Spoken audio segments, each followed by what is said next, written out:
doble sentido, una doble función. Por un lado, los valores y las raíces contribuyen de una manera muy importante a afirmar una identidad europea, que es algo cada vez más necesario, a lo que no se prestó atención al principio de la integración, porque lo importante era rescatar a los Estados miembros, ¿no? Limitar los excesos del Estado-nación, la guerra, el proteccionismo, y se prestó mucho menos atención a la idea de construir una identidad europea. Y sin embargo, la integración siempre está fundada en unos valores y siempre tiene unas raíces. Yo creo que en el mundo en el que vivimos es cada vez más importante afirmar esa identidad europea, hacerla explícita y dejar muy claro que la Unión Europea es sobre todo una unión política con un fundamento ético y no un instrumento tecnocrático, por muy importante que sea el gobierno de los expertos en muchos campos, ¿no? Eso es por un lado. Por otro lado, el discurso de valores y de raíces permite algo fundamental, que es mejorar la Unión Europea, crear una utopía, un ideal, un deber ser, poder comparar la Unión Europea actual con todos sus logros y también con todos sus defectos y mirar qué se puede hacer para aumentar la libertad, la igualdad, proteger mejor la dignidad humana, la democracia, el Estado de Derecho. Entonces, sirve precisamente para poner en tensión la integración europea respecto a un ideal europeo. Y si no hay ideal formulado, sabemos que ninguna sociedad evoluciona porque no sabe medir su progreso. Entonces, los ideales, las raíces, sirven precisamente para formular ese ideal de civilización europea y comparar el ideal con la realidad. Y si queremos ser europeístas, tenemos que afirmar que no todo lo que hace la Unión Europea acierta, pero para saber hacia dónde tiene que ir hay que mirar los valores y hay que bucear otra vez en las raíces, ¿no? Esa sería la segunda dimensión de los valores y las raíces. Sigue estando muy presente, ¿no? Todo lo que el espíritu europeo ha aprendido, también de sus errores, de sus fracasos, pues del descenso a los infiernos, ¿no? Que fueron las dos guerras mundiales. Y la Unión Europea, como he dicho, es un proyecto político, es un proyecto ético y descansa en un fundamento que tiene que ver pues, con la herencia judeocristiana, tiene que ver con la Ilustración, tiene que ver con todo lo conseguido a través del Estado social y democrático de derecho, pero trasladado al plano europeo. Es decir, la Unión Europea no es un proyecto en el vacío, sino es un proyecto histórico y además que responde en su momento a una necesidad imperiosa, ¿no? De paz, de prosperidad compartida y ahora de mucho más, porque ahora nos tenemos que preguntar cuál es el papel de cada vez más de Europa en el mundo y solamente lo podemos decidir a través de esos valores, de esas raíces que conectan con nuestro pasado. En el artículo 2 del Tratado de la Unión Europea habla del respeto a la dignidad humana, de la libertad, de la democracia, de la igualdad, del Estado de Derecho y del respeto a los derechos humanos. No es una formulación muy clara, porque ahí mezcla muchas cosas, ¿no? Yo creo que el valor fundamental es el respeto a la dignidad humana, el convencimiento de que cada persona tiene una dignidad infinita, completa, y que ningún Estado, ninguna institución, ninguna ley puede pasar por encima de la dignidad de una sola persona. Es lo que un filósofo español, Javier Gomá, ha calificado como poner la ley del más débil en lo más alto de la sociedad. En lugar de la ley del más fuerte, la protección de los más débiles como principio rector, ¿no? Y Europa creo que debe caracterizarse por esa actitud de pleno respeto a la dignidad de las personas, que por supuesto trasciende los límites, las fronteras de nuestro continente, empezando siempre por la de los más débiles, los que más necesitan esa solidaridad, ese respeto, ese apoyo, ¿no? Estamos en un momento muy interesante, creo que hay una ventana de oportunidad con el principio de la administración Biden para restaurar los puentes de una relación transatlántica que había quedado muy debilitada con la presidencia de Donald Trump, un político que deseaba el final de la Unión Europea, que celebraba el Brexit, que no se identificaba realmente con los valores de la democracia liberal, ni siquiera con los de su constitución. Y ahora ya no está Trump y los europeos ya no podemos, por decirlo así, echar la culpa a Estados Unidos de que la relación transatlántica no funcione. Depende mucho de nosotros y hay un espacio de valores compartido muy amplio, no en todo, por ejemplo, en el uso de la fuerza o en la pena capital, ¿no? pero sí en los fundamentos de una democracia liberal, que son plenamente compartidos. Y creo que además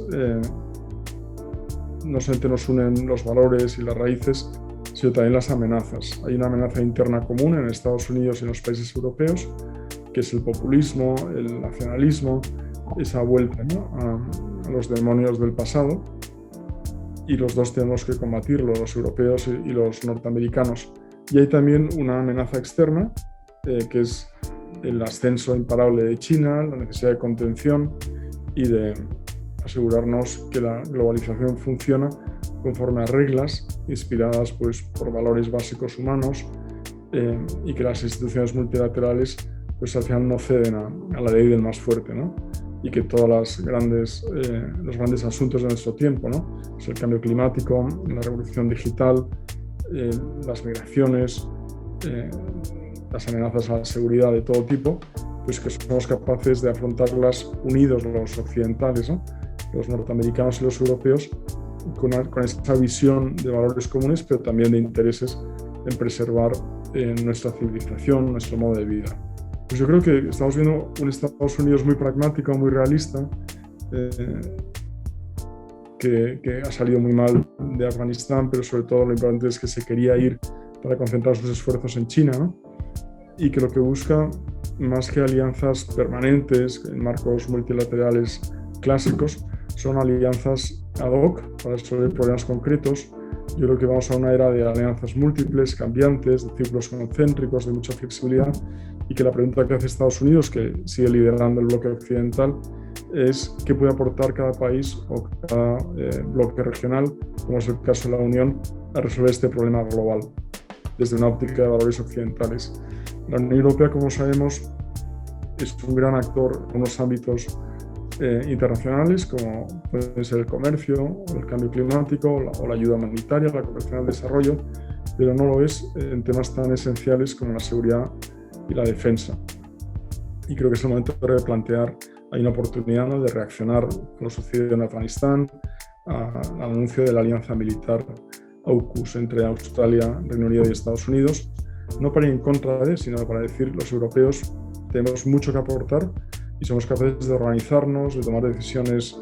de una manera ágil, de poner en pie eventualmente una fuerza militar europea de reacción rápida, algo que llevamos prometiendo durante más de 20 años y no hemos sido capaces de hacer. Hay un problema de fondo en esa cuestión de la seguridad, la defensa europea, y es que la mentalidad prevalente de los europeos es una mentalidad pacifista. Y es una mentalidad que no se corresponde a la realidad del mundo, que es un mundo que requiere la capacidad de tener no solamente poder blando, sino también, como dijo muy bien Josep Borrell al llegar a su puesto actual, hablar del lenguaje del poder, el poder en el sentido de la capacidad también de plantear los asuntos desde una óptica de seguridad y de defensa. Los europeos estamos todavía en pañales y necesitamos credibilidad, demostrando que somos capaces, que Estados Unidos, que va a mirar también a otros aliados en Asia, ¿no?, pues a Japón, a Australia, a India, a Vietnam, a Corea del Sur, también puede fiarse de los europeos. Y son los Estados Unidos, pues con todos también sus miedos y con toda la desconfianza que existe en la región transatlántica, con los que merece la pena colaborar. Yo tengo una larguísima lista de cosas que me gustaría que pasaran, pero me conformaría con que fuera un buen debate sobre cómo politizar la Unión Europea, cómo hacer que la Unión Europea hable en términos de valores, hable en términos de sus raíces, hable en términos de distintas visiones de bien común, en competencia, como en una democracia, ¿no?, y no sea simplemente un gran mecanismo de regulación, pues una serie de agencias que toman buenas decisiones técnicas, ¿no? Yo creo que cada vez más nos gobernamos desde Europa y que los tratados necesitan algunas reformas, pero que hay que abrir con cuidado esa reforma de los tratados. No sé si la conferencia sobre el futuro de Europa lo conseguirá. En esta dirección vamos a hacer que la polis europea se reconozca mejor, hablar más de identidad, mejorar los procedimientos de toma de decisión, hacerlos más transparentes, aumentar la rendición de cuentas de lo que ocurre en Bruselas, mejorando también los mecanismos de pesos y contrapesos entre instituciones europeas y en relación con parlamentos nacionales. Creo que todo eso es muy necesario y no podemos simplemente pensar que la Unión Europea se sigue justificando, como se ha hecho de forma clásica, solo por sus resultados, ¿no? Es una unión de valores y estos valores tienen que ser explícitos para lograr una identificación ciudadana. Afortunadamente, en España muchos españoles nos sentimos muy europeos a la vez que muy orgullosos de ser españoles. No tenemos que elegir esa manera de ser europeos, pero esto no ocurre en todos los Estados miembros, ¿no? Yo creo que desde España hay una oportunidad de aportar a esta conferencia y más allá y hacer un discurso europeísta inspirado en esa visión ética, axiológica de valores, pero también con realismo, porque para abrir los tratados, para reformarlos, sabemos que necesitamos por ahora la unanimidad de los 27 Estados miembros.